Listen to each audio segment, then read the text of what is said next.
할렐루야. 네. 오늘 저희는 우리 빌립보서 4장을 함께 읽었습니다. 오늘 말씀을 통해서 깨닫는 은혜와 또 응답받는 축복이 넘쳐나시기를 바랍니다.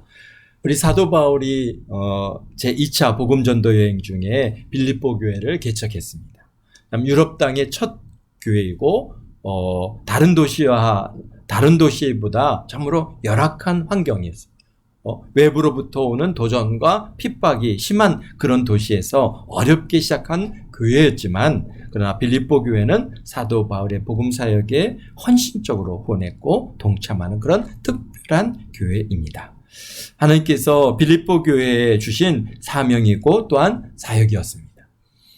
주 50년경에 개척되어서 지금 10여 년이 넘도록 사도 바울과 함께 했고, 지금 이제 로마 감옥에 갇힌 그런 사도 바울을 돕기 위해서 우리 에바브로디도라고 하는 우리 또 귀한 종을 파송해서 우리 가택연금 상태에 있는 우리 바울 사도를 이제 필요를 채우고 또 열심히 후원하는 그런 일들을 감당했습니다. 그러니 우리 사도 바울 목사님이 빌립보 교회를 생각할 때마다 참 감사하고 그들을 향한 심정이 얼마나 큰지 바로 예수 그리스도의 심장으로 너희를 사랑한다 이렇게까지 표현하고 계시죠. 또 그 다음에 그러나 또 그런 빌립보 교회가 이렇게 내적으로나 외적으로부터 어려움이 많이 있었습니다. 그래서 기쁨을 잃어버릴까 염려해서 또 이렇게 기뻐하라. 그러고 기뻐하라라고 계속해서 말씀해 주고 계신 것이 빌립보서입니다. 참 그래서 이 말씀을 읽을 때마다 우리에게 주시는 말씀하고 참 너무 참 이렇게 참 비슷하다 그런 생각을 갖게 되는데요. 그렇습니다. 어쨌든간 여러 가지 내적으로나 외적으로 오는 많은 그러한 시련과 그런 도전과 어려움 때문에 참 기쁨을 잃어버릴까 염려해서 참 기뻐하고 또 기뻐하라라고 말씀하고 계십니다. 이렇게 사도 바울에게 기쁨과 감사의 대상이 되는 빌립보 교회이지만은 그들의 삶의 생활에 대한 또 경계를 하시면서 오직 너희는 그리스도의 복음에 합당하게 생활하라라고 권면하고 계십니다. 복음에 합당하게 생활하는 것이 무엇인지 우리가 지난 시간 계속해서 같이 나눴는데요.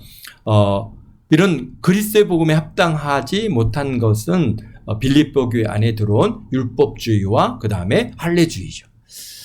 예수님만 자랑하면서 살아야 되는데 자꾸 자신의 육체를 또 행위를 자랑하고, 또 예수님께 집중해야 되는데 자신의 육체와 또 행위에 집중하는 이런 일들이 빌립보 교회에 아무래도 있었던 것을 우리가 봅니다. 근데 오늘날 우리들도 우리가 살아가면서 오직 예수님만을 갖다가 우리가 집중하고 살아가야 되는데 자꾸 나는 어땠고 내가 행한 것은 어떻고 나는 얼마나 이 귀한 일들을 행했고 이런 내가 행한 것에 자꾸 우리가 시선을 빼앗기는 그런 경향들이 우리에게도 있습니다. 그렇기 때문에 사실 빌립보 교회에 주시는 말씀은 오늘 우리에게도 그렇게 주시는 동일한 말씀인 줄 믿습니다. 그래서 그리스도의 복음에 합당한 생활에 방해받고 있는 이런 것들을 버리라고 그렇게 권면하고 계십니다. 빌립보서를 갖다 마무리하면서 빌립보 교회뿐만 아니라 오늘을 살아가는 우리에게도 중요한 권면을 주고 계신데요. 우리 1절입니다. 4장 1절에 보니까 그러므로 나의 사랑하고 사모하는 형제들, 나의 기쁨이요 면류관인 사랑하는 자들아 이와 같이 주 안에서 서라 그랬습니다. 빌립보 교인들을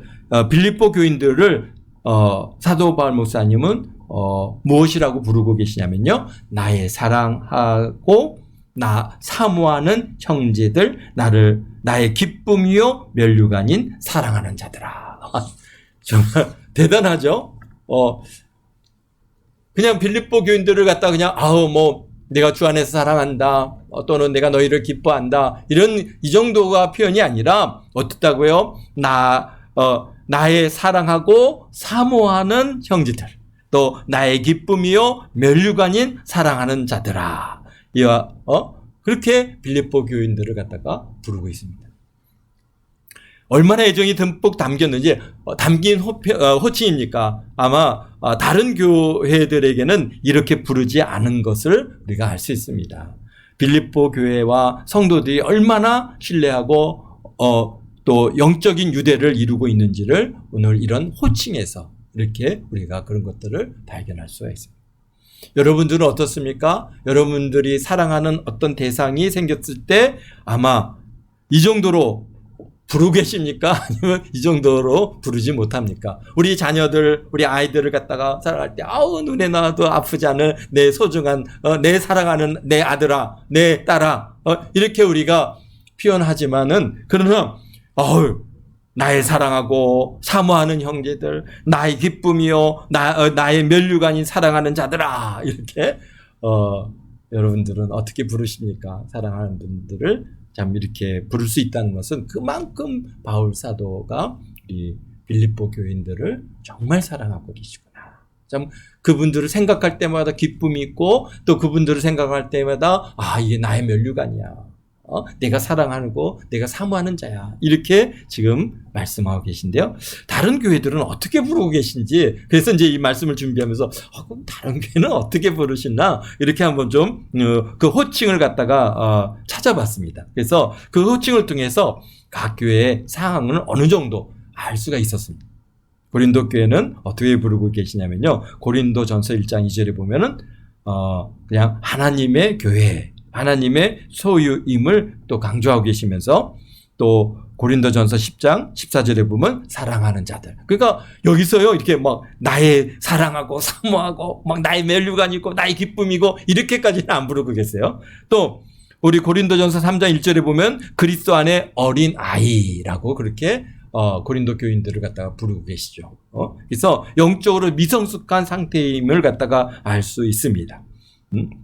그래서 고린도 교회를 향한 호칭은 영적 성장과 또 정결함을 강조하는 그런 엄중한 호칭을 갖고 계신 걸 볼 수 있고요. 갈라디아 교회는 또 어떤가 찾아봤습니다. 갈라디아 교회는 사실 율법주의로 인해서 복음을 갖다가 떠날 그런 위기들이 그 안에 많이 있었습니다. 그래서 갈라디아서 3장 1절에 보면은 어리석도다 갈라디아 사람들아 이렇게 부르시잖아요. 어리석다고 부르세요. 갈라디아 교인들을 향해서는 막 내 사랑하고 내 기뻐하고 나의 면류관이고 이렇게 부르지 않고 계시죠.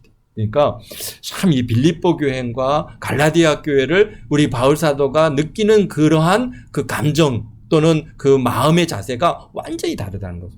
또 그렇지만은 갈라디아서 4장 19절에 보면 나의 자녀들아 이렇게 부르지고 계세요. 그래서 갈라디아 교회는 책망과 애정이 동시에 담겨 있는 그런 교회인 것을 우리가 알 수 있습니다. 또 데살로니가 교회를 갖다 이렇게 찾아보니까요. 데살로니가전서 1장 4절은 데살로니가 교회는 꽤 많은 시련과 고난이 있는 그런 거기가 마게도니아 지역이면서도 많은 시련이 있었던 곳이기 때문에 이 데살로니가전서 1장 4절에 보면 하나님의 사랑하심을 받은 형제들아.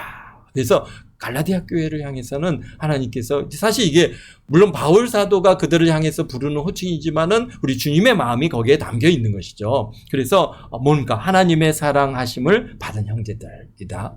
이렇게 부르시고요. 또 데살로니가전서 1장 7절에 보면 믿음의 본이 된 자들 이렇게 부르고 있어요. 그러니까 참 그 시련 가운데 고난 가운데 데살로니가 교인들이 참 믿음을 잘 지키고 나아갔기 때문에 하나님께서는요 그를 갖다 사랑하는 받는 자들이라 그러고도 그 다음에 믿음의 본이 된 자들이라고 부르시고요. 또 살전 4장 1절에 보면은 배운 바를 행하는 자들이다. 이렇게 이게 굉장히 좀 모범적이기는 합니다. 배운 바를 행하는 자들아 이렇게 부르시거든요. 그래서 데살로니가 교회는 아주 긍정적인 호칭을 갖다가 사용하고 계신 것을 볼 수 있습니다. 그러면서 로마 교회는 좀 더 그냥 보편적인 호칭을 주로 많이 사용합니다. 로마에 있는 하나님의 사랑하심을 받은 자들이라고 이렇게 보편적이고 격려적인 요소를 갖고 있고요. 에베소 교회를 보면은 에베소서 1장 1절에 그리스도 예수 안에 있는 신실한 자들, 성도들 이렇게 우리가 에베소 교회는 사실 그렇습니다. 굉장히 모범적인 신앙생활을 하는 교회이기 때문에 하나님께서 그리스도 예수 안에 있는 신실한 자들이다 이렇게 부르고 계십니다. 그래서 신실함을 인정받는 에베소 교회임을 갖다가 볼 수 있는데, 그러나 빌립보 교회처럼 이렇게 그러니까 나의 사랑하고 사모하는 형제들, 나의 기쁨이요 면류관인 사랑하는 자들아, 이렇게 부르실 정도의 교회는 없습니다. 그래서 빌립보 교회와 교인들을 부르는 호칭에 차이가 있음을 갖다가 확연하게 발견할 수 있었습니다. 그렇습니다. 사도 바울 목사님께 빌립보 교회가 어떤 대상이었는지 이 말씀을 통해서 우리가 알아볼 수 있는 그러한 말씀입니다. 그렇습니다. 단순히 사도 바울의 호칭이 아니라 사도 바울을 통해서 예수님께서 빌립보 교회와 교인들을 나의 사랑하고 사모하는 형제들, 나의 기쁨이요 멜류관인 사랑하는 자들아 라고 지금 그렇게 부르고 계신 줄로 믿습니다. 참 우리 주님께서 어떻게 부르실까, 그런 생각을 갖다가 좀 해봤습니다. 정말 내가 너를 사랑한다, 사랑한 누구야, 이렇게 부르시고, 내가 너를 기뻐한다, 내 기뻐하는 누구야, 나의 기쁨이고 사랑하는 내 자녀야, 이렇게 아마도 그렇게 불러주실 줄로 믿습니다.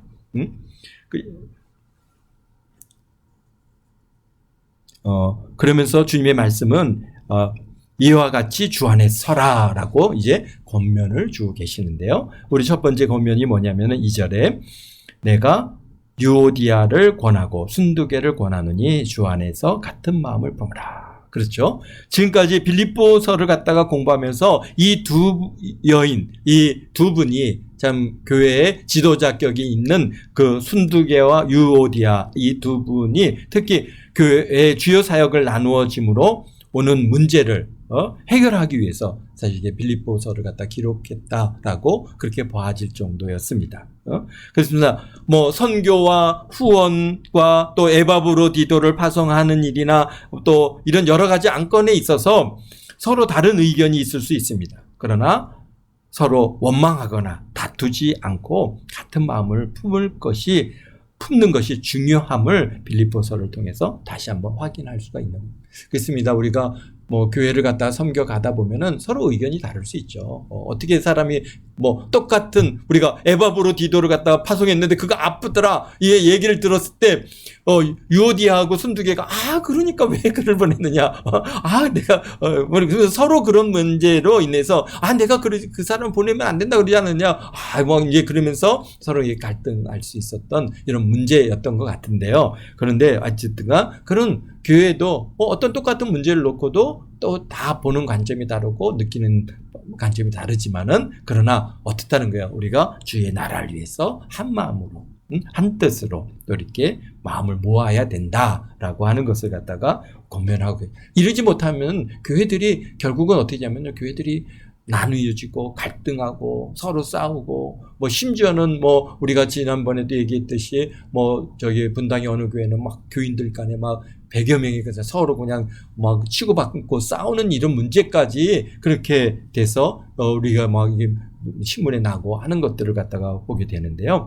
그러니까 정말 중요한 것은 의견은 다를 수 있지만은, 그러나 우리가 주 안에서 우리가 함께 여기서 마음을 주 안에서 같은 마음을 품으라 라고 권면하고 계십니다. 그렇습니다. 또 3절에 또 참으로 나와 멍에를 같이 한 내게 구하노니 복음에 나와 함께 힘써 저희인들을 돕고 또한 클레멘트와 그 외에 나의 동역자들을 도우라. 그 이름이 생명책에 있느니라. 아멘. 그렇습니다.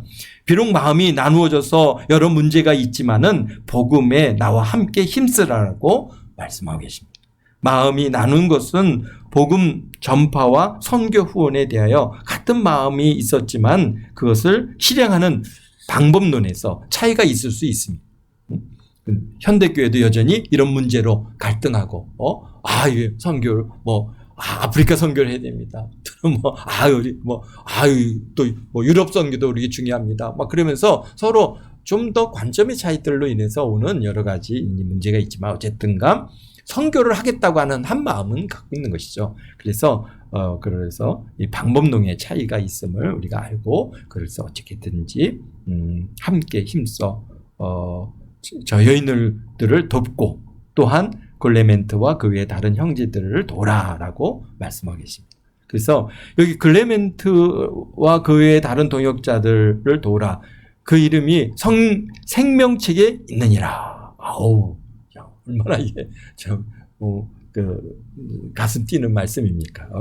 클레멘트라고 하는 분이 누구일까 이렇게 생각해 봤는데요. 그런데 성경에는 여기에만 이렇게 언급되었고 다른 데는 없어서 알 수는 없지만은 교회사를 통해서 보면은 로마 교회 감독 중에 동일 이름이 있습니다. 그래서 주후 30년에서 100년 이제 그런 동안 사셨던 분인데요.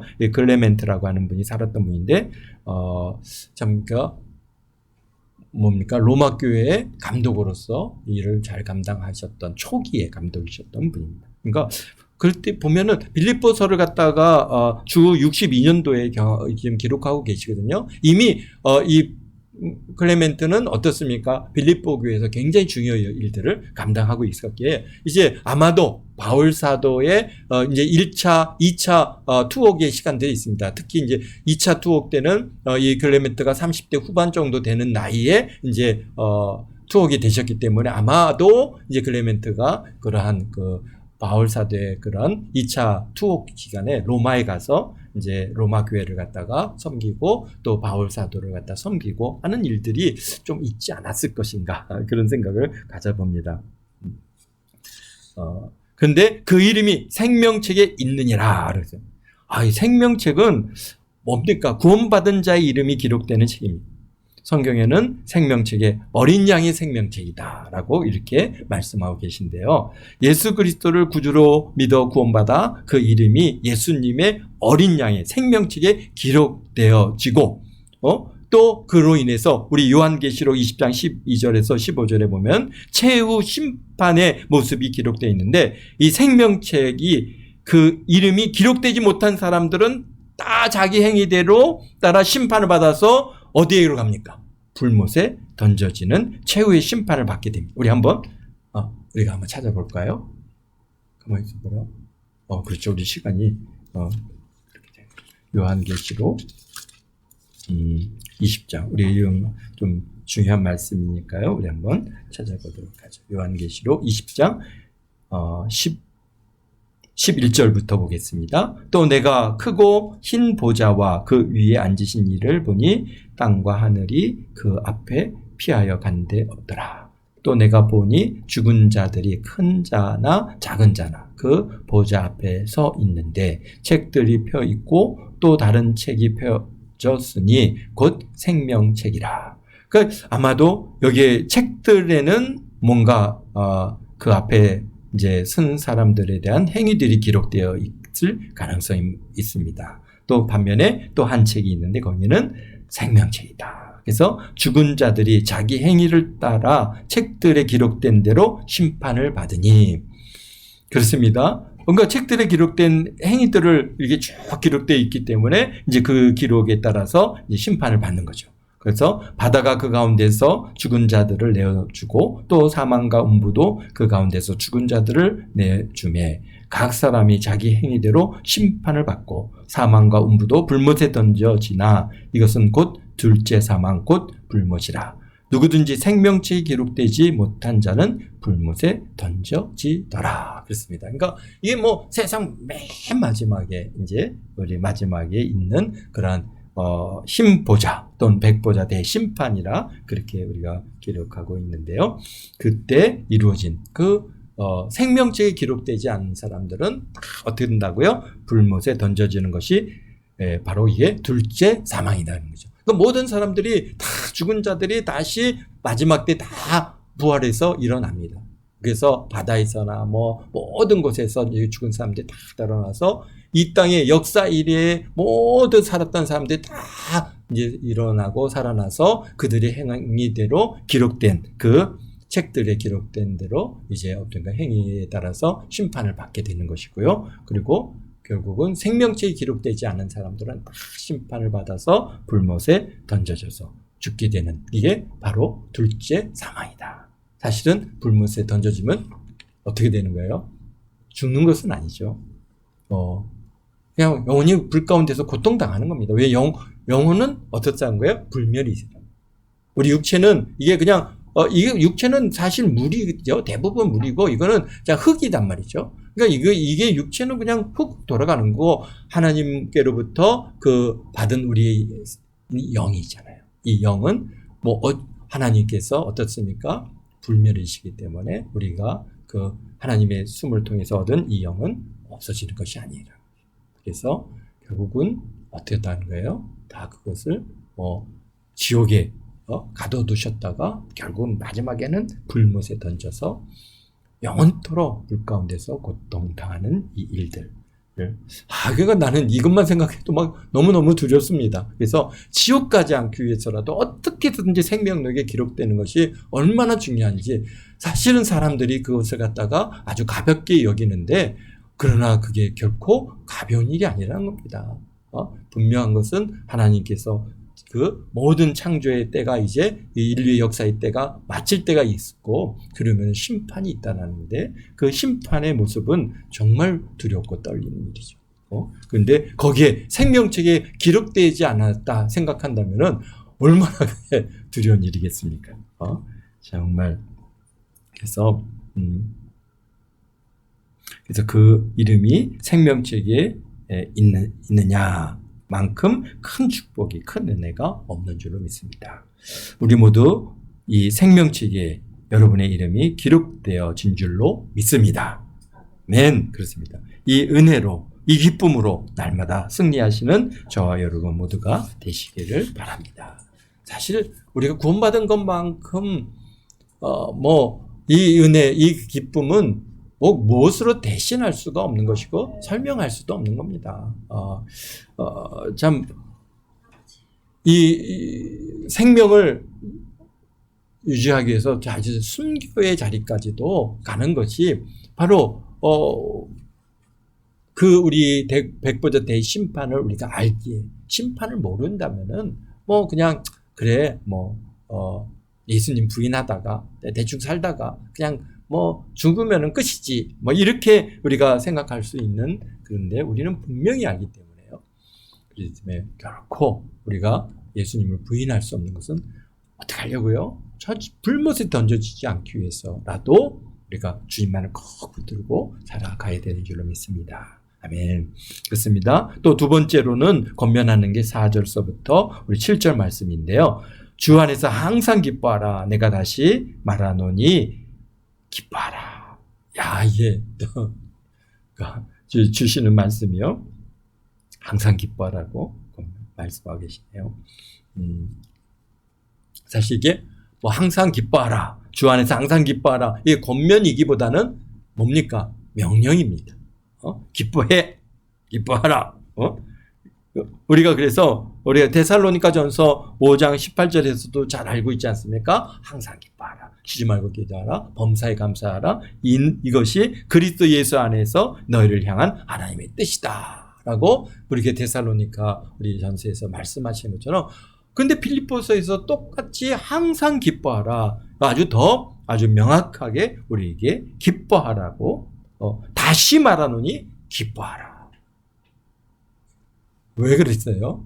빌립보 교회 교인들을 너무 사랑하는데 그 사랑하는 사람들에게 정말 내가 사모하고 사랑하고 내 기쁨이고 면류관 이 사람들에게 정말 주고 싶은 딱 한 가지가 있다면 뭐라고 하는 거예요?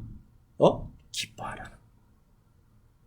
바울 사도가요, 지금 이 빌립보 교인들을 그냥 대충 사랑하는 게 아니잖아요. 정말 그냥 그리스도의 심장으로 사랑한다라고 그렇게 말씀하고 있는 이 빌립보 교인들에게 내가 사랑하는 사람에게 가장 귀한 것을 주고 싶잖아요.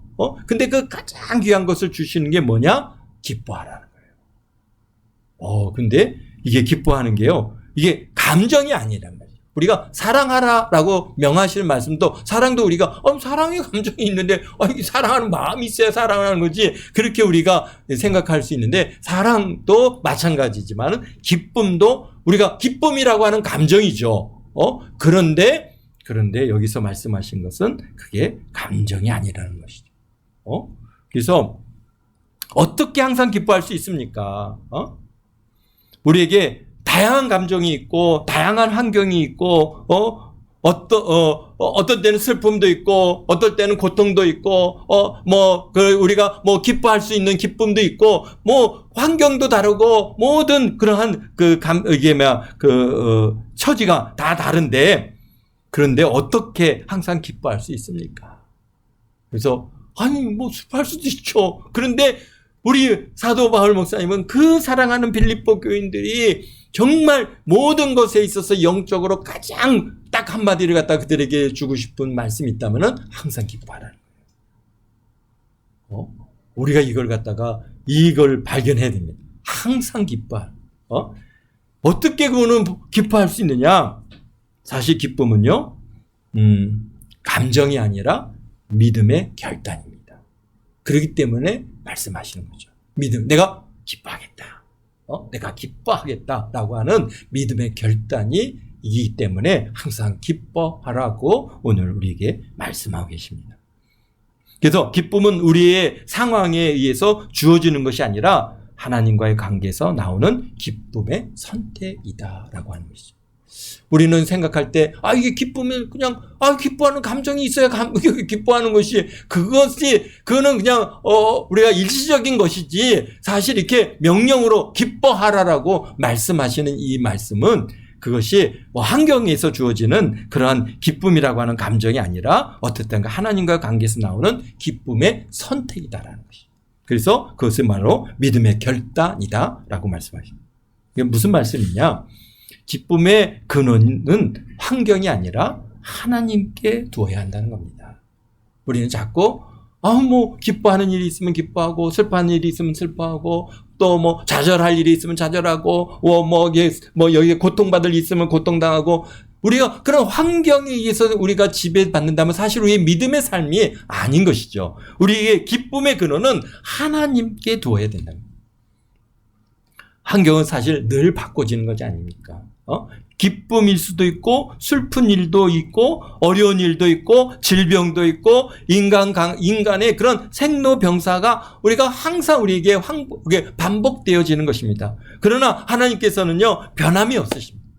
하나님께서 주신 구원, 하나님의 사랑, 하나님의 약속은 변함이 없기 때문에 하나님께 그 근원을 두면 항상 기뻐할 수 있다는 것이죠. 그래서 우리가 사실 환경을 바라보면은 우리가 좌절하고 낙심하고 두려워하고 근심하고 걱정하고 그런데 주님께서는 늘 우리에게 주시는 말씀은 뭡니까? 항상 기뻐하라. 항상 기뻐하라. 기뻐하라. 슬픈 일이 있어도 기뻐하라. 고통스러운 일이 있어도 기뻐하라. 감사해라.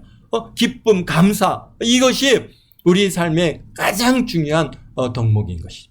그래서 그것은 사실 우리가 믿음 있는 사람이냐 아니냐를 분별하게 되는 그러한 기준이 된다는 것이죠. 우리가 사실은 믿음이 있으면 믿음으로 주님께서 우리가 모든 그 합력하게 선을 이루실 줄을 믿고 감사하는 거죠. 그리고 기뻐할 수 있는 것이죠. 그랬습니다. 그래서 항상 기뻐하기 위해서는 또 기도와 감사로 모든 염려를 하나님께 맡기면 하나님의 평강이 우리 마음과 생각을 지키심으로 항상 기뻐할 수 있다라고 하는 것이죠. 그래서 우리가 기도를 멈추면은 사실은 기쁨이 제일 먼저 우리가 기쁨이 우리에게서 떠나는 거. 그래서 우리가 여러분들이 이렇게 우리 아이니가 오늘 들으면서 너무 감사한데 막 기쁨으로 막 그렇게 웃으면서 들어오는 모습을 볼 때 우리 아이니를 위해서 우리 김송희 집사님이 얼마나 기도했을까. 그냥 거기에서 그냥 느껴지는 거죠. 그러니까 기도하면 항상 기뻐하기 위해서는 기도로 감사로 그 염려를 하나님께 다 맡겨드리면 평강의 하나님께서 우리 마음과 생각을 지키시고 그래서 우리가 어떻게 해야 돼요? 기뻐할 수 있게 우리에게 그 마음을 붙들어 주시는 것이죠.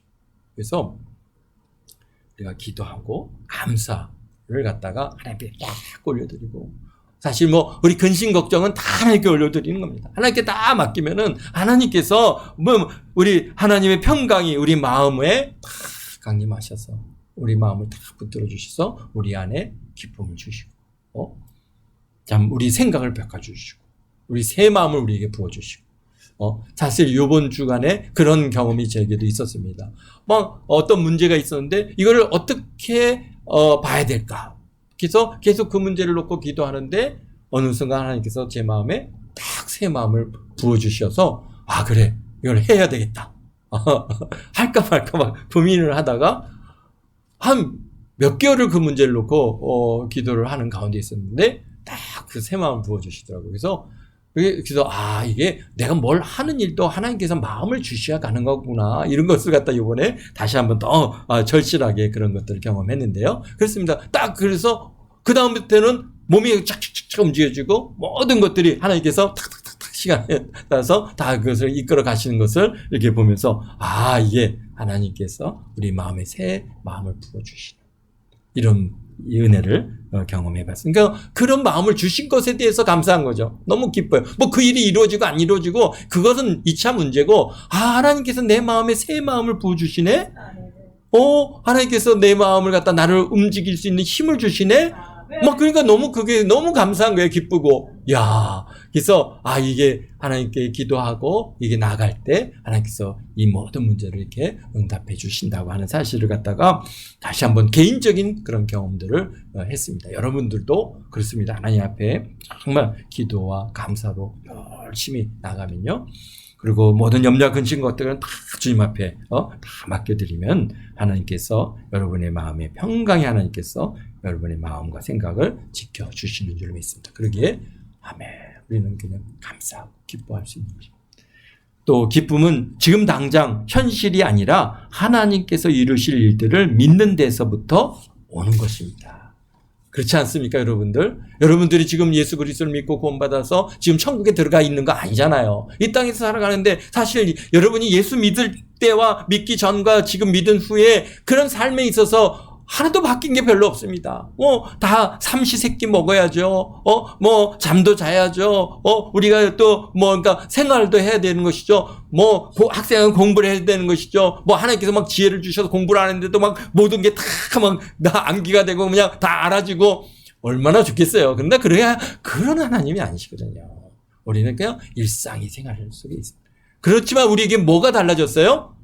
우리에게 천국이 있음을 믿어지고 그 하나님의 그 보좌 앞에 나갈 것이 기대가 되고 그렇기 때문에 그 구원받은 은혜가 너무 감사한 것이죠.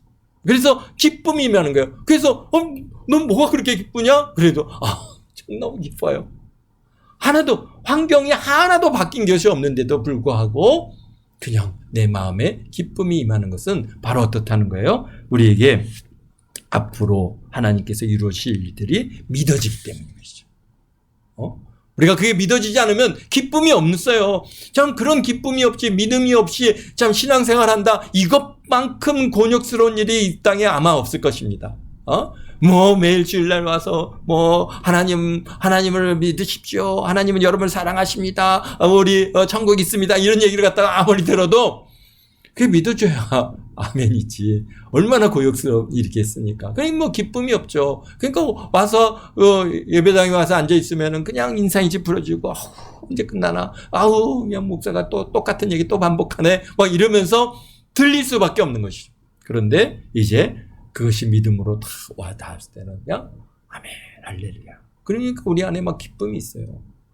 그러니까 우리가 주님 다시 올 날을 갖다가 우리가 고대만 해도 우리가 그 찬양만 해도 기쁨이 임하고 내 안에 막 감사 넘쳐나고 막 눈물이 나고 그냥 우리 안에서의 그 즐거움이 안에 계신 우리 성령께서 기뻐하시는 이런 기쁨을 경험하게 되는 것이죠. 그래서 그렇습니다.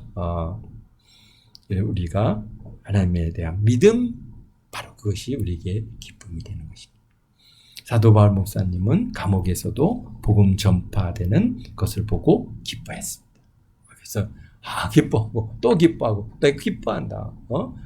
그렇게 우리 빌립보서 1장 12절에서 말씀하지 않습니까? 그러면서 또 하나님께 우리의 어려움을 합력하여 선으로 바꾸어 주실 것을 믿을 때 우리 로마서 우리 8장 28절이죠. 우리 한번 찾아보겠습니다.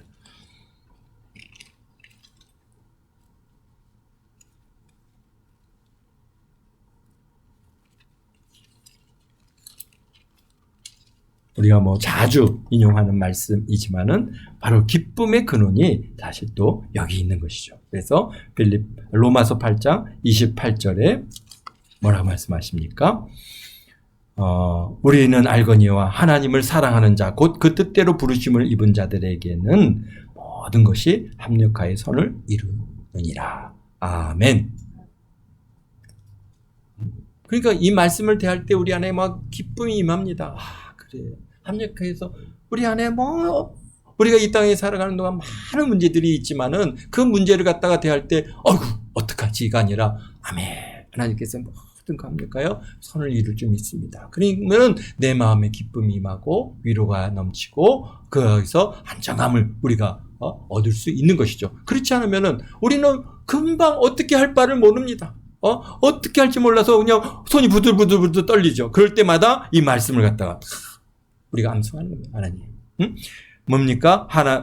하나님을 사랑하는 자, 곧 그의 뜻대로 부르심을 입은 자들에게는 모든 것이 합력하여 선을 이루느니라.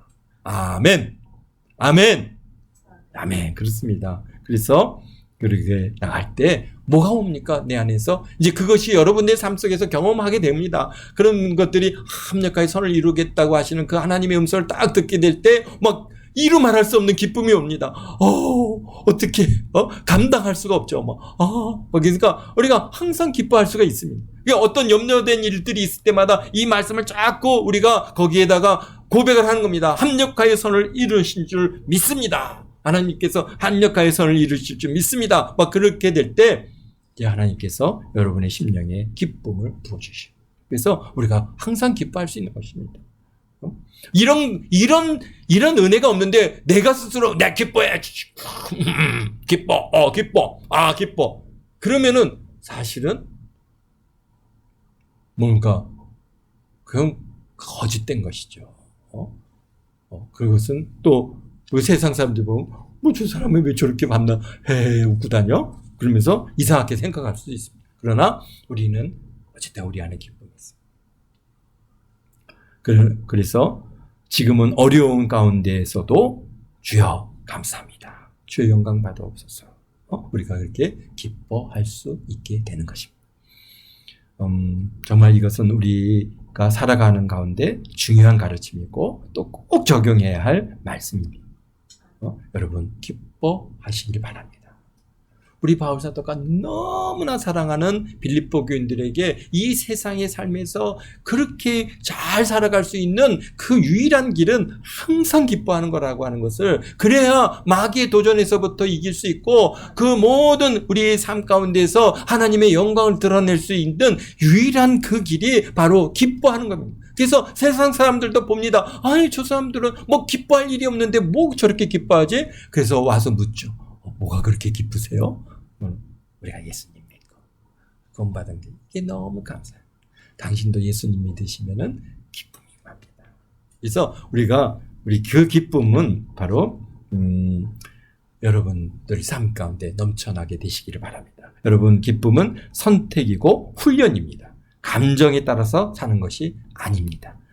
작은 일에 감사하며 매일 시선을 하나님께 고정하는 연습을 통해서 기쁨을 삶의 중심으로 들어올 수가 있는 것입니다.